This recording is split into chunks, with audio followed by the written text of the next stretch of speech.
Hello friend and welcome to this week's lesson. What you won't learn from me today is time management because I am absolutely a mess when it comes to hitting deadlines. So I want to show you something. What you can see here now is the top for a big cushion, a sofa cushion. I wanted to finish until this Saturday, meaning for you yesterday, meaning from here it's tomorrow. So I have a bit of work to do. And while this is the front, and while the front took me about, it was weeks to finish this because this is sewn by hand and it is really much work. On the other hand, this is the back of the cushion and this took me an evening to finish. Not the border is yet to come, but these squares I did in one evening. And I want to show you how every single cross matches perfectly. And it was very time saving. And I think perhaps you want to know how I did this. And this is what I'm going to show you quite now. So what you need first is a fusible interfacing and your squares you want to use. This is a woven interfacing. It doesn't have to be woven. If you want to use the piece for clothing, it's better, the lighter the better.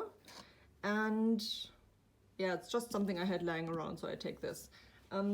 If you want to go large and if you want to need a big, many squares and big piece, then it's easier to get a wonderful stuff. It's called Quilter's Grid. It's a very light fusible interfacing. I don't have a piece here, I would have shown you. But the big advantage is on Quilter's Grid you have a light grid. You have a light 1-inch grid already printed on it and you can orientate yourself so you don't get wonky all the time. So step number 1, you take the gluey side up.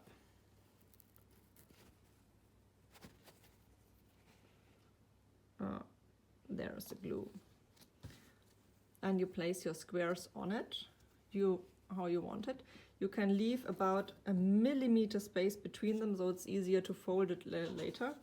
You lay them on and then you iron them on. I've prepared this for you here already. You see I have a small amount of space between these squares. But you don't have to, it's just a bit lighter if you do it, because the next step what you want to do is you want to fold it here and seam along this line with your preferred seam allowance.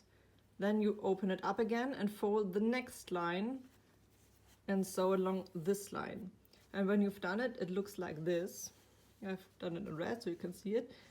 These are my lines. The next step is, it's a bit annoying, but you have to do it, and you can do it by watching TV.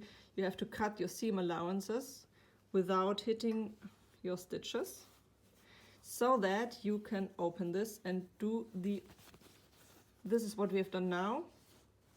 And now we are doing this direction, so you can fold it like this. And this is why you need to cut the seam allowances, you'll see it. Then you fold it like this, and you can snug the seam allowances against each other. So you have a really nice surface, and then you sew the next direction. Then you can sew this direction, fold it up again, and you sew the next direction. And when you've done this, this is what you get. You have perfect matches. You have perfect crosses, meeting points here, and you have to iron it well so that it's not too thick or too heavy. But this is a great fast way to make like a checkerboard pattern with your scraps, with the fabric scraps. And I thought I just wanted to show you this. Yeah. And this is what I've done here. I've done more pieces, and from the back it looks like this. And I think it's very time saving, it's very accurate, it looks perfect. And you save a lot of time and a lot of nerves when you do it like that.